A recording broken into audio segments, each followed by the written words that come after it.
చూస్ country delight, live better. ఇప్పుడే country delight యాప్ని download చేసుకోండి.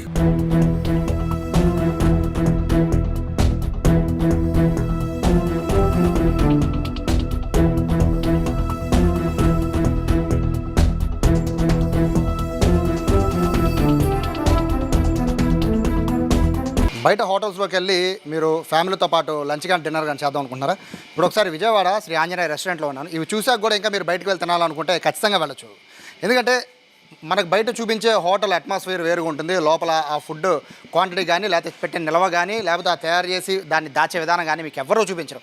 కేవలం ఫుడ్ సేఫ్టీ అధికారులు తనిఖీ వచ్చినప్పుడు మాత్రమే ఈ విషయాలన్నీ బయటకు వస్తాయి. ప్రస్తుతం నేను గురునానక్ కాలనీలో ఉన్న శ్రీ ఆంజనేయ రెస్టారెంట్ దాంట్లో ఉన్నాను. ఫుడ్ సేఫ్టీ అధికారులు మొత్తం తనిఖీలు చేస్తున్నారు. ఈ తనిఖీలో విస్తుపోయే వాస్తవాలు బయటకు వచ్చాయి. ఇక్కడ ప్రతిదీ కూడా వండేసిన ప్రతి పదార్థం కూడా చికెన్ మటన్తో పాటు అన్నీ కూడా ముందుగా వండేసి ఫ్రిజర్లో పెట్టేసారు. ఎంత ఘోరంగా ఉన్నాయంటే, పూర్ణచంద్రరావు గారు ఇప్పుడు ఎన్నోసార్లు మీరు ఎన్నో తనిఖీలు చేస్తూనే ఉన్నారు. ఇదే హోటల్ పైన గతంలో కూడా తనిఖీ చేశారు. బట్ వీళ్ళ పద్ధతి ఏమీ మారలేదు. ఏమేమి గమనించారు ఇక్కడ మీరు? అందరికీ నమస్కారం. ఈరోజు ఫుడ్ సేఫ్టీ కమిషనర్ గారు ఆదేశారు, ప్లస్ లీగల్ మెట్రాలజీ కంట్రోల్ గారు ఆదేశానుసారం 20 లీగల్ మెట్రాలజీ టీములు, 20 ఫుడ్ సేఫ్టీ టీములు నగరం వ్యాప్తంగా ప్లస్ కృష్ణా జిల్లా కొంత భాగం ఇన్స్పెక్ట్ చేయడం జరుగుతుంది. దానిలో భాగంగా ప్రముఖ రెస్టారెంట్లు, బేకరీ పాయింట్స్, స్వీట్ పాయింట్లు, తర్వాత స్వీట్ షాపులు, బేకరీ కార్ఖానాలు చూడడం జరుగుతుంది. చాలా దారుణమైన విషయాలు ఏంటంటే మనం ఎప్పుడు చెప్తానే ఉన్నాం మీ ద్వారా చెప్పేది ఏంటంటే, యాక్చువల్గా కుక్కుడ్ ఫుడ్ ఏది కూడా మనం డీఫ్రీజ్ చేయొద్దని చెబుతున్నాం. కనీసం 10-15 రకాలు డీఫ్రీజ్ చేశారు. తర్వాత దారుణంగా ఏంటంటే రైసు మూటలు కట్టి ఫ్రిడ్జ్లో పెడతా ఉన్నారు. మూటలు కట్టి ఫ్రిడ్జ్లో పెడతా ఉన్నారు.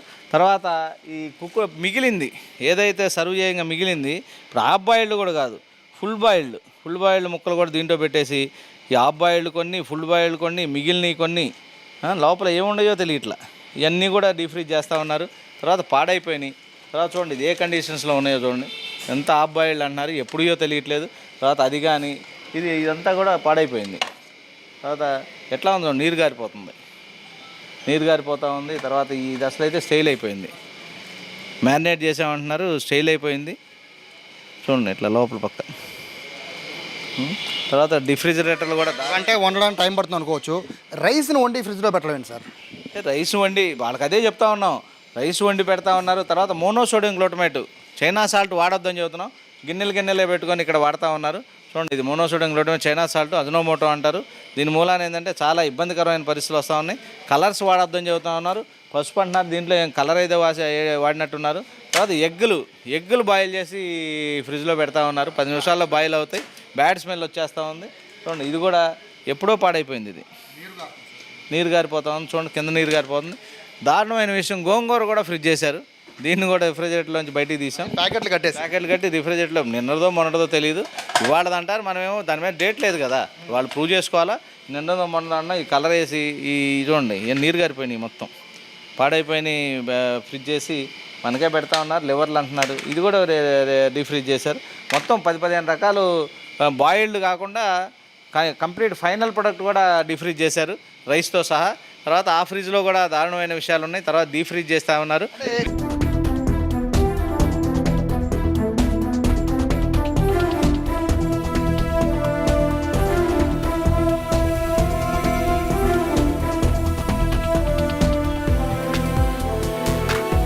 ప్రస్తుతం మీరు ఇన్ఛార్జ్ అండి ఇక్కడ. ఇంత దారుణంగా ఈ రైస్ వండేసి పెట్టారు అంటే, రైస్ వండే టైం కూడా మీకు లేదా? లేదు సార్, ఏ రోజుకి ఆ రోజు మార్నింగే ప్రిపేర్ చేస్తారు ఏదైనా సరే. రైస్ పొద్దున్న వండేస్తారా? అవును సార్. ఎర్లీ మధ్యాహ్నం లంచ్ వచ్చే వాళ్ళకి అంటే సార్ బాయిల్ చేసుకోవడానికి టైం పడుతుంది కదా, అందుకని ఎర్లీ మార్నింగ్ చేస్తారు ప్రతి ఒక్కటి. కాదండి, ఇక్కడ మీకు అంత క్లియర్గా ఇక్కడ కనబడుతోంది. ఈ వండేసింది రైస్ అంతా కూడా ఇది వండేశారు కదా గురుగా, ఇది మొత్తం వండేశారు. దీన్ని ప్యాక్ చేశారు వండేసి. ఎందుకు ఇప్పుడు అంటే పొద్దున పూట వండి ఫ్రిడ్జ్లో పెట్టాల్సిన పనే ఉంది? మార్నింగ్ ప్రిపేర్ చేసి చేసుకుంటారు సార్. లేకపోతే అన్నం పొద్దున ఉండడం ఏంటి సార్? మీరు మధ్యాహ్నం కదా లంచ్కి వచ్చేది జనాలు, ఒక 1 అవర్ ముందు, లేకపోతే వాళ్ళు ఆర్డర్ ఇచ్చిన ఒక 10 నిమిషాలు 9-10 గంటలకు ఆ టైంలో చేస్తారు. 9-10 గంటలతో ప్యాకింగ్ ఎందుకు చేశారు అండి? అది పాడైపోద్దని అలా పెట్టారు సార్. 1 అవర్ ముందు పాడిందుకు అయిపోయింది అది. అంటే మీరు తింటారా ఈ ఫుడ్? అందరికి అదే కదా సార్. మీరు తింటారా? మేము తినే మీ పిల్లలకి పెడతారు దాన్ని? మేము తినేది కూడా అదే. మీ పిల్లలకి పెడతారా దాన్ని? మేము తినేది అదే సార్. చెప్పేది అలాగా సార్. ఇప్పుడు ఇక్కడ ఉన్న ఈ ఒక్కసారి దారుణంగా ఉన్నాయి ఇవన్నీ. ఇక్కడ ఎగ్స్ ఉన్నాయి కాదండి. ఇప్పుడు వచ్చే ప్రజలకు తెలియదు, వచ్చి మీకు ఆర్డర్ ఇస్తారు. ఒకసారి ఆర్డర్ ఇచ్చే వాళ్ళకి ఇక్కడ ఇందులో ఎగ్స్ ఎంత దారుణంగా ఉన్నాయి కదా, వీటిల్ని కస్టమర్లకు పెడతారు మీరు, మీ ఫ్యామిలీ వచ్చి కూర్చుంటారు, వాళ్ళకి పెడతారా? సార్ అది ఎర్లీ మార్నింగ్ చేసినాయి, ఎప్పుడు ఎర్లీ మార్నింగ్ ఏ రోజుకి ఆ రోజు ప్రిపరేషన్ చేస్తారు. ఈ ఎగ్స్ ఎర్లీ మార్నింగ్ ఇవి ఇవి ఎర్లీ మార్నింగ్ చేశారా? అవును సార్, అది ఆయిల్ రోస్ట్ చేసేలాక అలాగ ఉన్నాయి అంతే.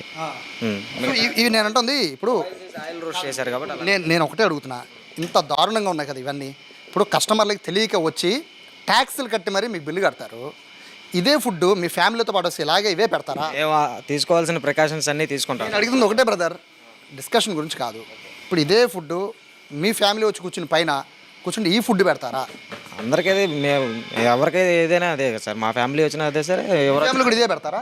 వచ్చినా అదే సార్. ఒకసారి వీళ్ళ ఫ్యామిలీ ఎవరున్నారు ఒకసారి చూడండి, ఈ ఫుడ్ పెడతారంట అంటే కనీసం తినేటప్పుడు కూడా ప్రశాంతంగా తినే పరిస్థితి ఉండదా గురుగారు? చెప్పండి. ప్రికాషన్స్ తీసుకోకుండా చేయం. ఏం ప్రికాషన్ ఇక్కడ ఏది క్వాలిటీ ఉంది చెప్పండి, ఏమండి? ఏది క్వాలిటీ ఉంది ఇందులో? ఏదైనా సరే ఎర్లీ మార్నింగ్ ప్రిపేర్ చేస్తారు సార్, మార్నింగ్ 10:30 10 లోపు ప్రిపేర్ చేస్తారు, 11కి 12కి స్టార్ట్ అవుతుంది కాబట్టి రెస్టారెంట్, అందుకని. ఓనర్ కూడా ఇదే ఫుడ్ తింటారా? ఎవరండి? అదే సార్, ఓనర్ కూడా ఇదే ఫుడ్ తింటారా? తింటారు. సో ఇక్కడ ఓవరాల్గా వీళ్ళు చెప్పేది ఏంటంటే చాలా ఎంత క్యాజువల్గా చెప్తున్నారంటే, ఈ ఫుడ్ అంతా కూడా పొద్దున్న ప్రిపేర్ చేస్తూ ఉన్నారు. పొద్దున్న ప్రిపేర్ చేయాల్సినవి ఏముంటాయి?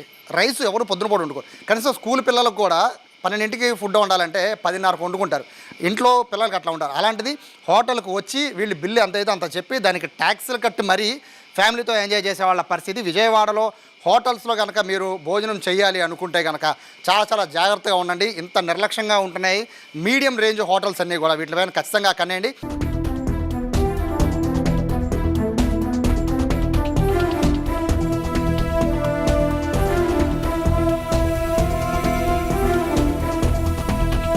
ఎంతోమందికి ఎన్నోసార్లు చెప్తున్నా వీళ్ళెవరు కూడా పద్ధతి మార్చుకోవట్లేదు. రీజన్ ఏంటి?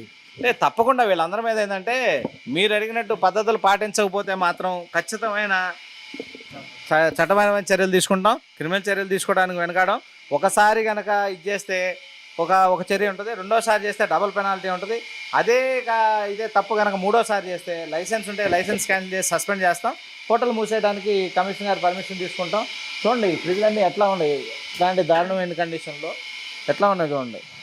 అది మసాలా అంటున్నారు, దీన్ని ఫ్రిడ్జ్ చేసి ఎన్నాళ్ళైందో తెలియదు, ఏ మసాలా కూడా తెలియదు, ఆ కండిషన్లో ఆ ఫ్రిడ్జ్లో పెట్టే ఉన్నారు. ఇవన్నీ డ్రైనేజ్ కండిషన్స్ బాగాలేదు. వెజిటేరియన్ కూడా ఇక్కడ ఉంది చూడండి, బాయిల్ చేసి ఇక్కడ పెడతా ఉన్నారు. మష్రూమ్ బాయిల్ చేసి పెట్టారు, చికెన్ కలర్ కలిపి బాయిల్ చేసి ఇక్కడే పెట్టారు. మటను కీమా బాల్స్ ఇవన్నీ కలిపి, keema balls chicken mutton half boiled అన్నీ కలిపి ఒకసారి పెడతా ఉన్నారు. గడ్డగట్టుకుపోయింది, అసలు రాను కూడా రావట్లేదు. మ్యారినేట్ చేసి పెట్టామని చెబుతున్నారు కలర్ కలిపి.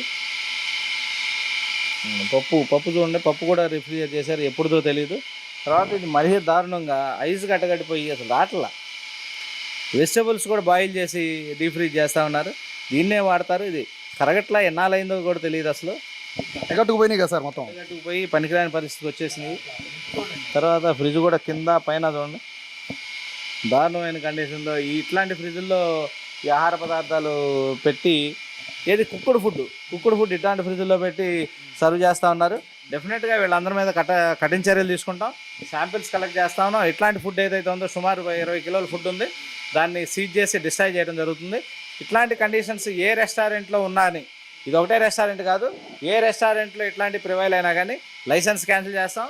తర్వాత కమిషనర్ గారు రుచి తీసుకెళ్ళి హోటల్ మూసేయడానికి కూడా వెనకాడమండి. ఇక్కడ మీరు ఏం లేదు సార్, మీరు ఇదే హోటల్ మీద గతంలో కూడా దాడి చేశారు, వీళ్ళకి చాలా బ్రాంచెస్ ఉన్నాయి, గతంలో కూడా దాడి చేశారు. బట్ అయినా కూడా వీళ్ళు పద్ధతి మార్చుకోలేదంటే వాళ్ళ ధైర్యం ఏంటి?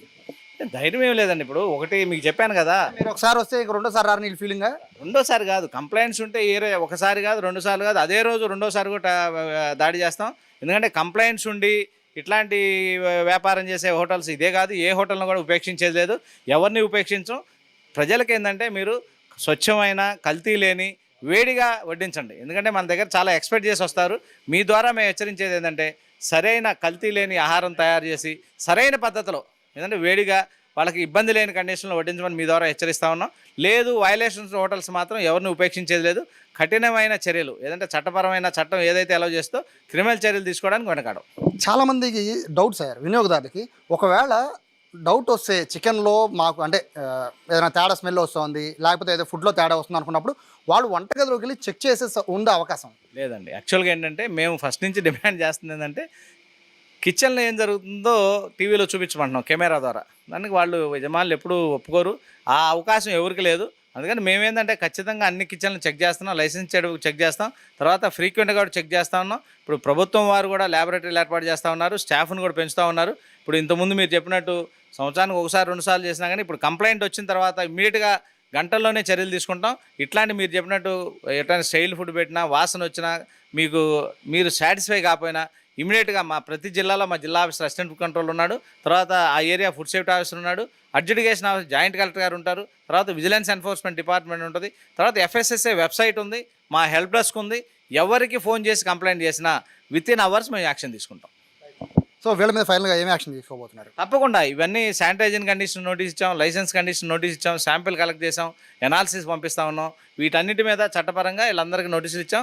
As per FSSA act and rules డెఫినెట్గా క్రిమినల్ చర్యలు తీసుకుంటాం. సో ఇది పూర్ణచంద్ర గారు చెప్తున్నారు. ఇక్కడ మరి బాధాకరమైన విషయం ఏంటంటే అన్నం వేడివేడిగా వండాల్సిన అన్నాన్ని ముందే వండేసి ఫ్రిడ్జ్లో పెట్టేశారంటే ఇంత కన్నా దౌర్భాగ్యం అనేది బహుశా విజయవాడలో ఏ హోటల్లో కూడా ఉండదేమో. ఎంత దారుణంగా ఉంది. ఈ రైస్ని వదిలిపెట్టడం, అదే గోంగూర పచ్చడి కూడా ప్యాకింగ్ చేసి పెట్టేశారు. ఎగ్స్ అయితే చాలా దారుణంగా స్మెల్ వచ్చేస్తుంది. 10 నిమిషాల్లో ఉడికిపోయే ఎగ్స్ని కూడా వాళ్ళు ఫ్రిజర్ చేశారంటే వీళ్ళ నియమనాలు అర్థం కావడం. ప్రస్తుతం అయితే ఈ శ్రీ ఆంజనేయ రెస్టారెంట్ పైన అయితే ఫుడ్ సేఫ్టీ అధికారులు అలాగే మొత్తం దీనికి సంబంధించి మొత్తం అంతా కూడా దీన్ని ల్యాబ్కి పంపిస్తున్నారు. దీనిపైన క్రిమినల్ యాక్షన్ కూడా తీసుకుంటామని చెప్తున్నారు. విజయవాడలో ఉన్న మిగతా హోటల్స్ అందరికి కూడా ఒకటే, ఏదైనా కస్టమరు సాటిస్ఫై చేయాలి అంటే వాళ్ళకి వేడివేడిగా వడ్డించాలి, కానీ ఫ్రిడ్జ్లో పెట్టేసిన తర్వాత బయట తీసి వేడిగా వడ్డించడం కరెక్ట్ కాదని చెప్తున్నారు. ఎవరికి ఏ ఇబ్బంది ఉన్నా కూడా ఏ కస్టమర్ కనుక ఫిర్యాదు చేయాలనుకుంటే ఖచ్చితంగా జిల్లా స్థాయిలో ఉండే ఫుడ్ సేఫ్టీ అధికారులు ఖచ్చితంగా ఇన్ఫర్మేషన్ ఇవ్వచ్చు అని చెప్పి ఫుడ్ సేఫ్టీ ఆఫీసర్ పూర్ణచంద్రరావు చెప్తున్నారు. కెమెరా పర్సన్ కృష్ణతో సాయి, సుమన్ టీవీ, విజయవాడ నుంచి.